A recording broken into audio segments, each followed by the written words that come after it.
Students, start करते हैं आज का लेक्चर। तो गुड मॉर्निंग स्टूडेंट्स, स्वागत है आप सभी का आज के इस लेक्चर में। और आज हम पढ़ने जा रहे हैं कुछ न्यूमेरिकल प्रॉब्लम्स जो हमने अब तक स्टेशनरी वेव्स के कुछ कंसेप्ट पढ़े थे। हमने कुछ 2 या 3 ही टॉपिक पढ़े हैं, कुछ खास ज़्यादा नहीं थे। खास तो हैं लेकिन ज़्यादा नहीं है। ठीक है, कौन कौन से हैं देखिए। पहला हमने पढ़ा है कि स्टेशनरी वेव्स क्या होती है। दूसरा हमने पढ़ा vibration of the string. Vibration जो है स्ट्रिंग का हमने पढ़ा था, वो 2 तरीकों से पढ़ा था। किस तरीके से कि जब स्ट्रिंग 2 फिक्स्ड एंड के बीच में कनेक्टेड हो, ठीक है। और दूसरा हमने पढ़ा जब एक ही एंड हो, दूसरा फ्री एंड हो। फ्री एंड मतलब वहाँ पर हमने लाइट थ्रेड कंसिडर किया था जिसे हम दिखा नहीं रहे थे, ठीक है। ऐसी चीज़ हमने पढ़ी थी। फिर हमने छोटा सा इंट्रोडक्शन दिया था सोनोमीटर का, कि कहा था कि सोनोमीटर जो है एक म्यूजिकल अपरेटस है that is work on the principle of the laws of transverse vibration, ठीक है। Transverse vibration of the string, तो जिसमें हमने कहा था टेंशन फोर्स का law of tension, law of mass, ठीक है। तीन थे इसमें टोटल। ये चीज़ें हमने पढ़ी है। इन्हीं 3 चीज़ों पर बेस्ड आज हम कुछ न्यूमेरिकल प्रॉब्लम्स करेंगे, जिससे आपको एक आइडिया मिल जाएगा कि हाँ कैसे न्यूमेरिकल प्रॉब्लम इनमें बनते हैं, ठीक है। चलिए, तो क्वेश्चन नंबर 1 लिखा ऊपर, देखिए उससे।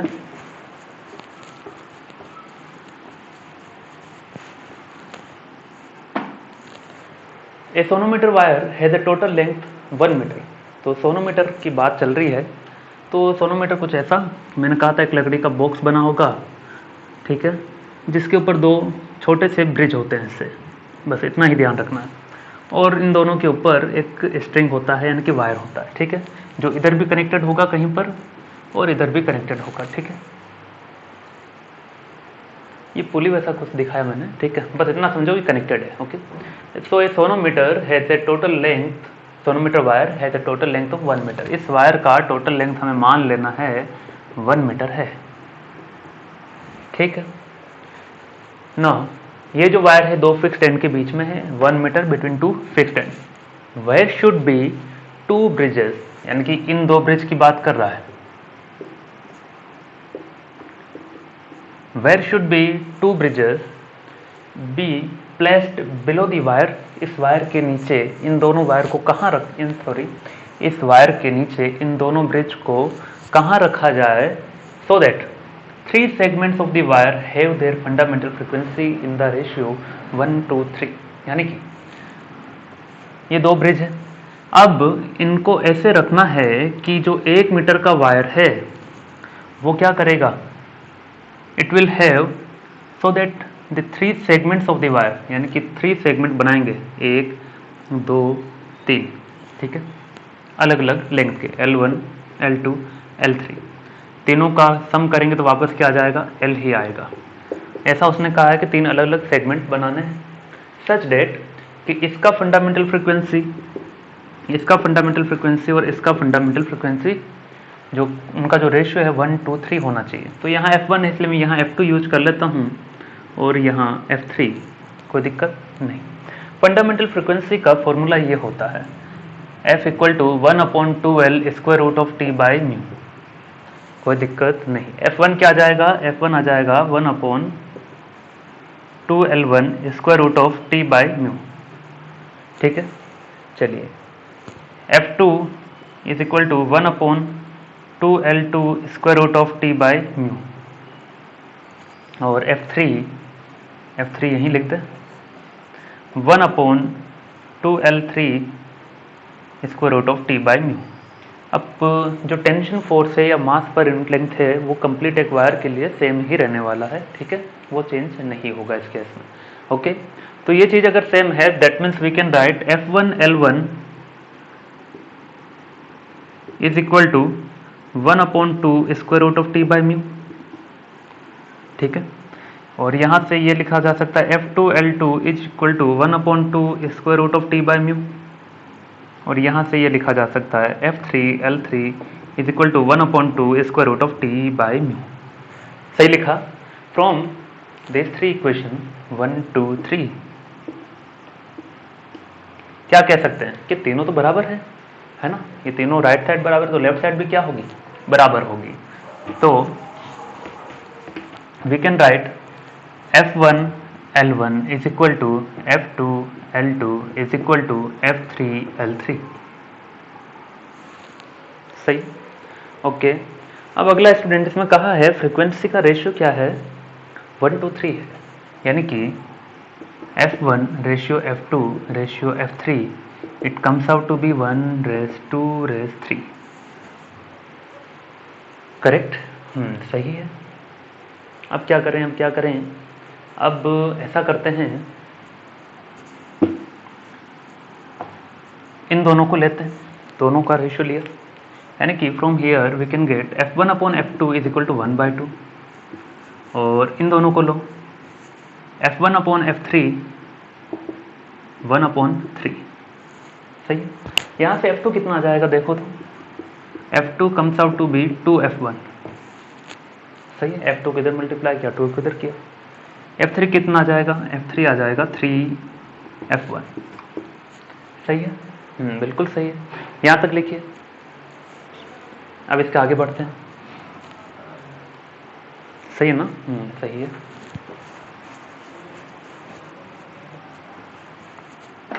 चलिए, अब मैंने क्या किया है कि नंबर ऑफ वेरिएबल्स कम करने के लिए F2 को F1 की फॉर्म में लिखा, F3 को भी F1 की फॉर्म में लिखा, तो क्या हो गया, एक वेरिएबल हट गया, F1 हट गया ना।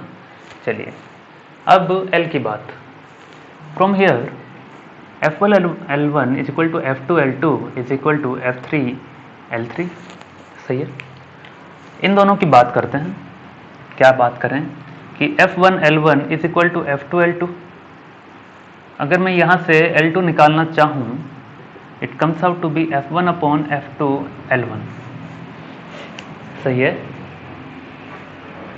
और F1 F2 कितना है, 2 है, F2 कितना है, 2F1 है, यानी कि L2 is equal to F1 upon 2F1, ये L1 कट गया, कितना आ जाएगा, so it comes out to be L2 is equal to L1/2। सही है ना, L2 is equal to L1/2। इसी तरह से L3, इन दोनों का रिलेशन निकालते हैं। क्या आ जाएगा, यह आ जाएगा F1 L1 is equal to F3 L3, यानी कि L3 is equal to L1/3। यही आना चाहिए, करके भी देख लो। L3 निकालते हैं यहाँ से, L3 is equal to F1 upon F3 L1। F3 का वैल्यू कितना, F3 का वैल्यू 3F1, ये से कैंसिल हुआ, कितना आ जाएगा, L3 is equal to 3L1। तो ये तो हमने मैथमेटिकल ऑपरेशन की, उम्मीद है कि कम समझ में आया होगा। यहाँ तक मैंने मान लिया, ठीक है, मैंने माना कि यहाँ तक कम समझ में आया होगा, लेकिन इसका यूज़ देखेंगे तो पता चल जाएगा कि हाँ क्या हुआ एक्चुअल में। ठीक है, तो जैसे तैसे हमने L1 जो इनिशियल सेगमेंट था, L2 जो सेकंड और L3 है, ठीक है, तीनों का सम क्या था, L1 plus L2 plus L3 is equal to L था। सही है। तो L1 ये था, L2 को अभी भी निकाला था, इसे हमने लिखा L1/2, इसे लिखा हमने L1/3। सही है, तो ऐसा लिखते हैं, लिख दो L1 प्लस L2 कितना, L1/2 प्लस L3 कितना, L1/2 इक्वल टू L। कितना आ जाएगा, 1 plus 1/2 plus 1/3 is equal to L। कितना आ जाएगा, L1 6 plus 3 plus 2 equal to L। ये हो गया आपका 6/11, 6/11 L। ठीक है, इतना लिखिए, यहाँ तक लिख लिया आपने, उसके आगे बढ़ते हैं। ये देखिए, तो फाइनली L1 इक्वल टू कितना आ गया, L1 इक्वल टू आ गया 6/11 L। ये मीटर में दिया ना, मीटर में। L का वैल्यू कितना था, टोटल लेंथ कितना है वायर का, 1 मीटर है, तो 1 मीटर, सवाल में देखना शायद 1 मीटर ही है। L1 इक्वल टू कितना आ गया, 6/11। ठीक है, अब L1 इक्वल टू आ गया 6/11, ये फाइनल आंसर। L1 और L2 क्या था, L2 था आपका L1/2, तो यानी कि अब L2 भी आ जाएगा।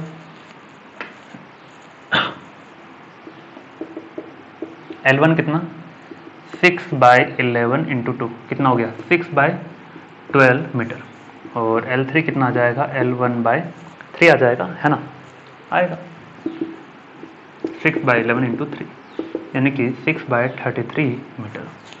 मतलब अगर आपको एक ही वायर के 3 अलग अलग लेंथ में, 3 अलग अलग सेगमेंट में 3 अलग अलग तरह की फंडामेंटल फ्रीक्वेंसी जनरेट करनी है तो उनकी लेंथ ये होनी चाहिए, समझे।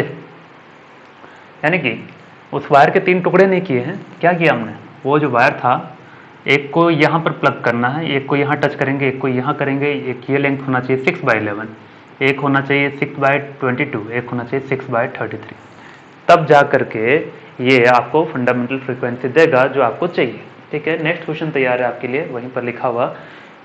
ये क्वेश्चन जो है PMT 2014 में पूछा गया है, और इससे पहले वाला ये सवाल SC वर्मा में था।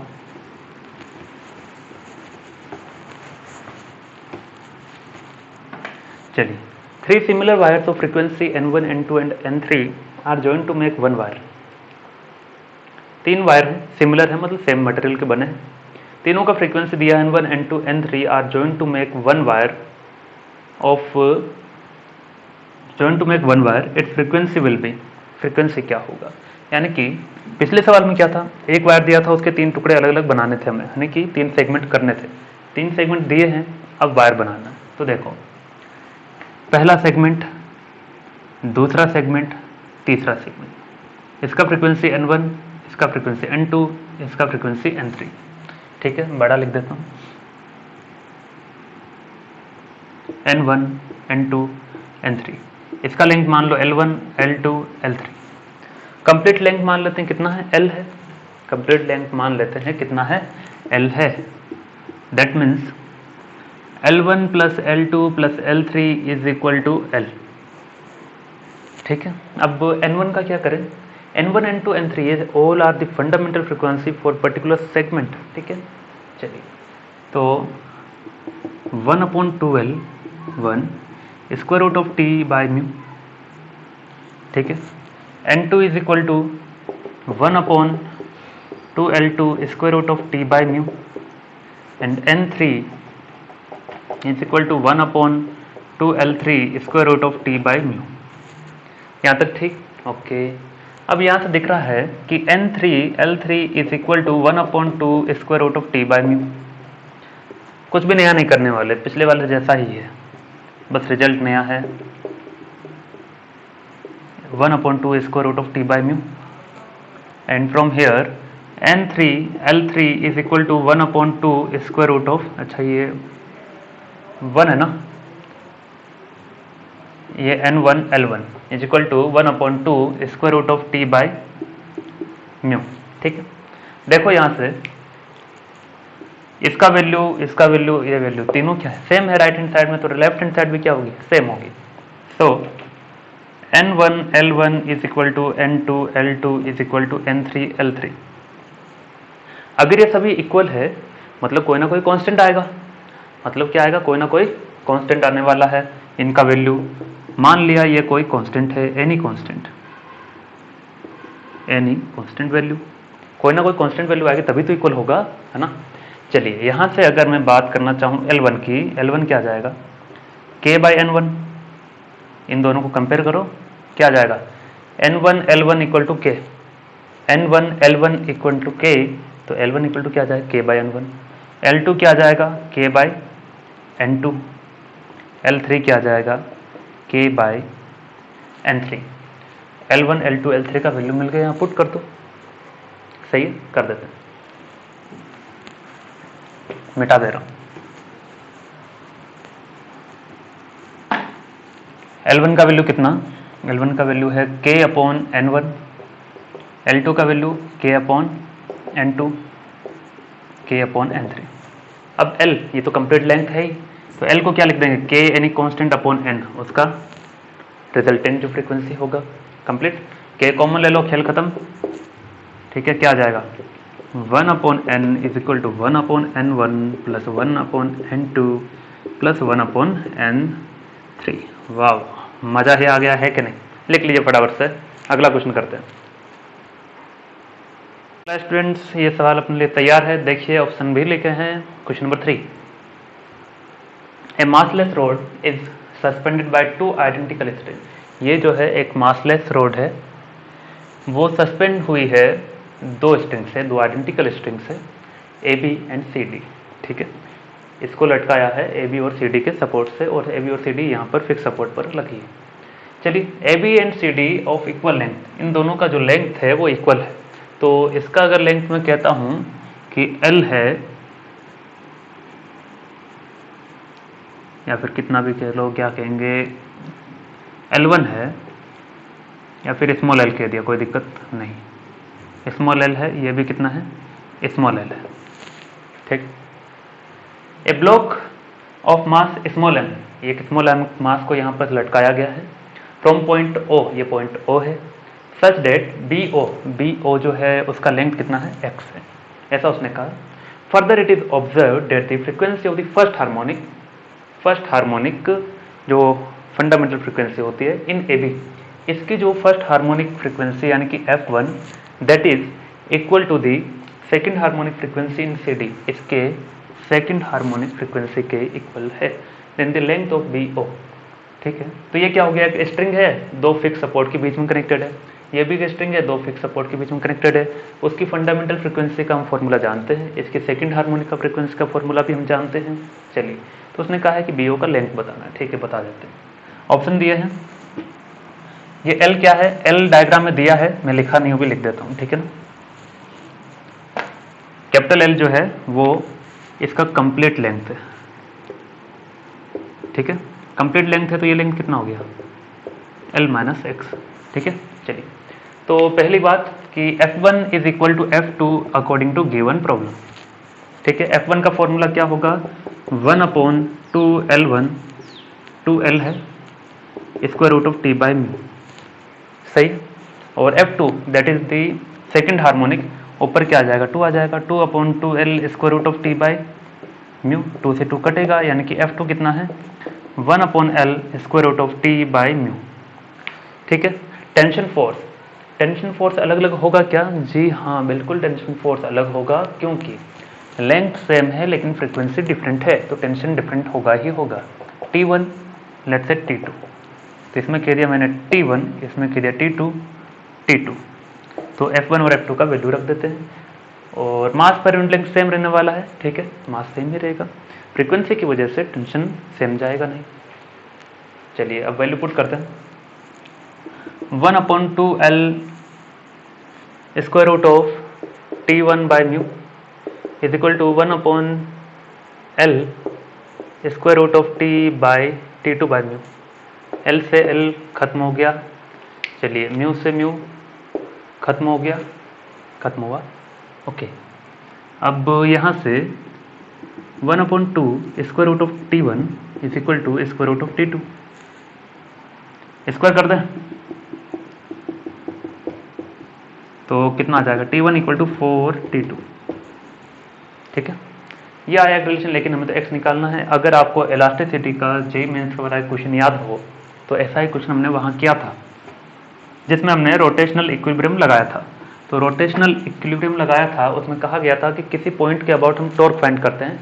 मतलब ये ऐसा है कि ये जो सिस्टम है, ना ही तो स्ट्रिंग ऐसे थोड़ा सा स्लेकनेस दिखाएगी, ना ही ऐसे दिखाएगी, दैट मीन्स थोड़ा बहुत भी टर्निंग इफेक्ट नहीं आएगा। ऐसा भी नहीं कि इधर उधर हिल जाए, तो हिलेगा नहीं, मतलब क्या है, रोटेशनल इक्विलिब्रियम है।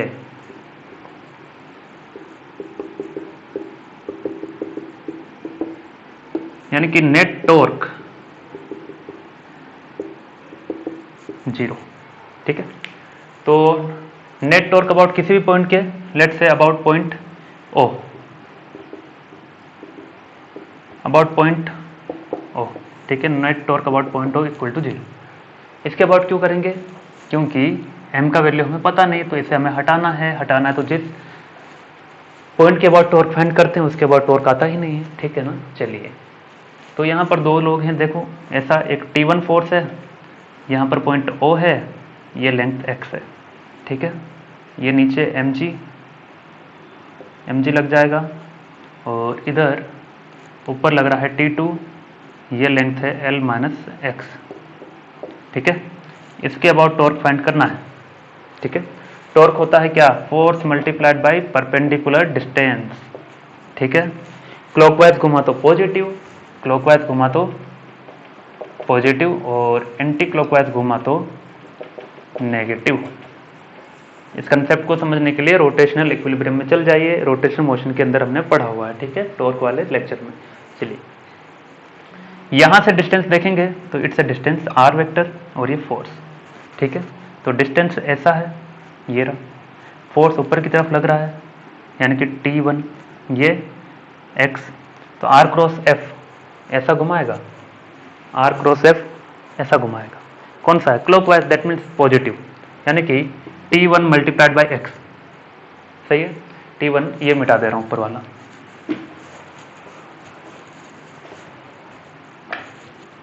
T1 मल्टीप्लाइड बाई एक्स, ये पॉजिटिव टॉर्क आया, ठीक है। चलिए इसका कारण देखते हैं, यहां से यहां डिस्टेंस कितना, L माइनस एक्स, फोर्स कितना लग रहा है T2, R cross F anti clockwise में, यानी कि माइनस का T2 L माइनस एक्स, यही नेट टॉर्क है, अबाउट इक्वल टू 0। चलिए खत्म हो गया। अब तो T1 का वैल्यू कितना है 4T2, तो 4T2x, इसको उधर भेज दें, T2 L minus x, T2 से T2 खत्म हो गया, 4x equal to L minus x, इसको इधर ले आओ, 5x equal to L, x equal to क्या आ जाएगा L बाई 5। तो जो भी ऑप्शन था आपका A B C में से ये ऑप्शन था आपका ऑप्शन A, ठीक है। तो ऑप्शन A वॉज करेक्ट, लिख लीजिए, आगे बढ़ते हैं। तो चलिए विद्यार्थी, आज के हम अंतिम पड़ाव पर पहुंच गए हैं और क्वेश्चन नंबर 4 और 5 मैंने सामने लिखा है। तो ये 4 है, ये 5, 4 वाला पहले करते हैं, उसके ऑप्शन नीचे लिखे हैं मेरा, ठीक। पढ़ा जाए sir, a string of length 1 metre, एक स्ट्रिंग है जिसका लेंथ कितना है 1 मीटर है और मास कितना है 5 ग्राम, यानी कि स्ट्रिंग कुछ ऐसी है जिसका लेंथ है 1 मीटर और कंप्लीट मास है 5 ग्राम। तो ग्राम को तो किलोग्राम में कन्वर्ट कर लेते हैं पहले ही, तो ये आ गया 5 इंटू 10 की पावर माइनस 3 kg, कोई दिक्कत नहीं। अब ये पूरा मास इतनी लेंथ पर फैला है, तो we can define mu mass per unit length कितना आ जाएगा 5 इंटू 10 की पावर माइनस 3 अपॉन m1 ही है ये लेंथ, तो म्यू का वैल्यू भी यही है। ओके, आगे बढ़ा जाए। टेंशन इन द स्ट्रिंग, इस स्ट्रिंग में जो टेंशन है 8 न्यूटन है, तो है। The string is set into the vibration using an external vibrator, कोई वाइब्रेटर है अपने पास, ठीक है, और फ्रीक्वेंसी 100 हर्ट्ज, उसका फ्रीक्वेंसी भी दिया है 100 hertz. The separation between successive nodes on the string is close to, तो इसने कहा है कि दो सक्सेसफुल जो नोड होंगे उनके बीच का डिस्टेंस क्या होता है। वो तो हमें पता है कि किन्हीं भी दो कंसेक्यूटिव नोड्स के बीच का डिस्टेंस क्या होता है, लेमडा बाई 2 आंसर। लेकिन ऑप्शन में तो दिया ही नहीं है ना, ऑप्शन में नहीं दिया है क्योंकि वो वैल्यू पूछा है, ना कि लेमडा बाई 2 पूछा है, ठीक है। हम लेमडा का वैल्यू निकालेंगे, तो डिस्टेंस बिटवीन टू नोड्स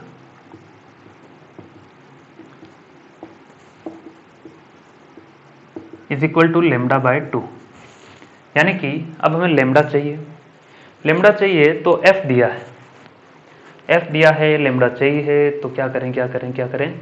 ऐसा हमें पता है कि v equal to F lambda होता है, v स्पीड है, एफ फ्रीक्वेंसी है, फ्रीक्वेंसी दिया है, लेमडा निकालना, तो lambda equal to comes out to be v by F, सही है।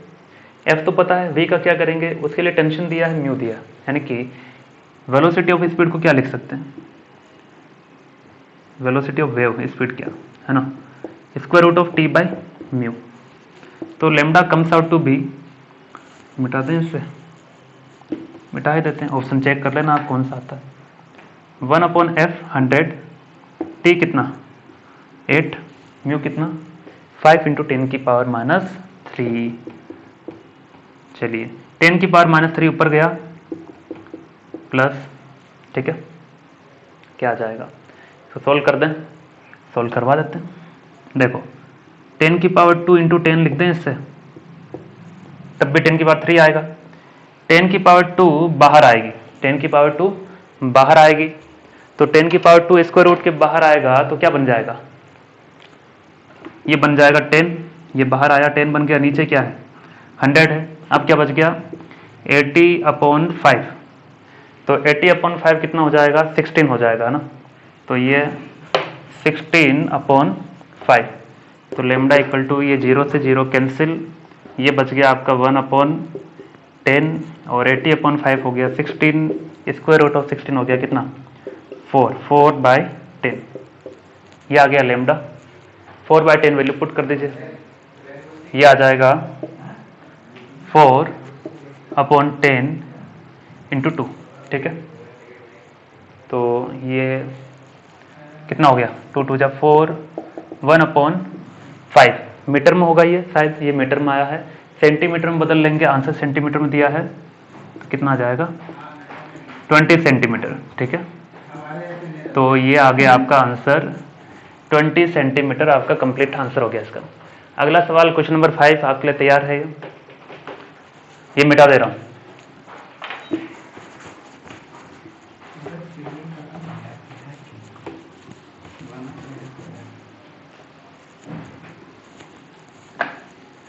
A string is claimed at the both ends, एक स्ट्रिंग है जो दोनों एंड्स के बीच में फिक्स कर रखी है, and it is vibrating in fourth harmonic, तो फोर्थ हार्मोनिक में है, दो फिक्स्ड एंड है, ये लीजिए दो फिक्स्ड एंड हो गए इसके बीच में एक स्ट्रिंग ऐसा, ये फोर्थ हार्मोनिक में है, तो फोर्थ हार्मोनिक के लिए फॉर्मूला क्या लग जाएगा, एफ एन क्या होता है n/2l square root of t by mu, fourth harmonic आ जाएगा इसका, fourth harmonic F4 is equal to 4/2l square root of t by mu, सही है। 2 2 जा 4 हो गया, क्या आ जाएगा 2/l square root of t by mu, ये हो गया fourth harmonic. The equation of stationary wave, उसके बाद ये दिया है, पूछा क्या है लेंथ ऑफ स्ट्रिंग पूछा है, तो पहले स्टेटमेंट से फोर्थ हार्मोनिक से हमने केवल ये डाटा निकाला, ठीक है।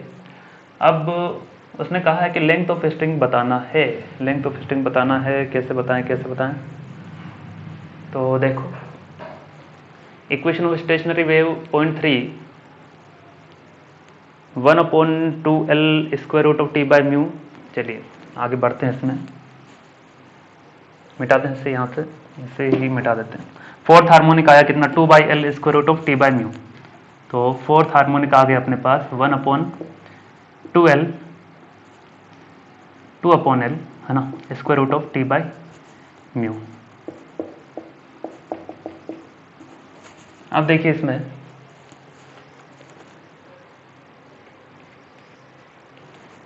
इक्वेशन ऑफ स्टेशनरी वेव दिया है,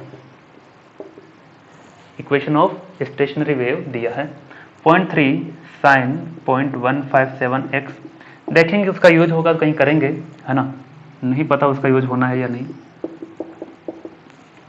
ये कुछ ऐसा है कि sin kx cos omega t, ठीक है, ये पूरा क्या बन गया, x के साथ जो है वो k है ना, x के साथ जो है वो क्या है k है, और t के साथ जो है वो ओमेगा। चलिए k का वैल्यू कितना आ गया, k का वैल्यू आ गया 0.157, ठीक है, और ओमेगा का वैल्यू आ गया कितना 200 पाई, यहाँ से ये वैल्यू मिली, लेकिन अभी भी जो डाटा हमें चाहिए वो तो मिल नहीं रहा। चलिए देखते हैं और क्या किया जा सकता है, तो इनसे को रिलेट नहीं कर पा रहे हैं क्योंकि टेंशन वगैरह कुछ दिया नहीं है, तो वहाँ से लेंथ निकालेंगे तो कैसे, ऐसा किया जा सकता है कि अगर ये फोर्थ हार्मोनिक कह रहा है मतलब 4 सेगमेंट बना रहा होगा, सही है ना, तो ये ऐसा रहा होगा 1 2 3, थोड़ा ठीक से बना देते हैं,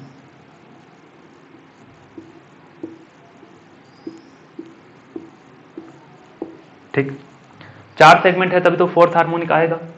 तो देखो नोड कितने हो गए, नोड नोड नोड, ये भी नोड, दो नोड के बीच का डिस्टेंस कितना λ/2 λ/2 λ/2 λ/2, और ये कंप्लीट लेंथ कितना है l है, और यही तो l हमें निकालना है। अभी कुछ चमकेगा, देखिए lambda by 2 4 times of lambda by 2 is equal to L, यानी कि 2 lambda is equal to L. L अगर निकालना है तो लेमडा निकाल लो, आपका काम बन जाएगा। तो निकल जाएगा, वो भी निकल जाएगा। के इक्वल टू क्या होता है 2 पाई अपॉन लेमडा 0.157। यहाँ से लेमडा इक्वल टू कितना आ जाएगा 2 pi upon 0.157। Lambda equal to 2 pi upon 0.157। ये यहाँ रख देंगे, रख दीजिए, कितना आ जाएगा, इसको मिटा देते हैं। यह आएगा L equal to 2 lambda 2 pi upon 0.157। इसको सॉल्व कर लेंगे, वही आपका क्या है फाइनल आंसर है। ठीक है, तो ये ऐसे करना था। हालांकि उसका कोई रोल नहीं रहा क्योंकि उसमें टेंशन वगैरह दिया नहीं था। इसे लिखिए। फिर आज का न्यूमेरिकल सेशन यहीं कंप्लीट करते हैं।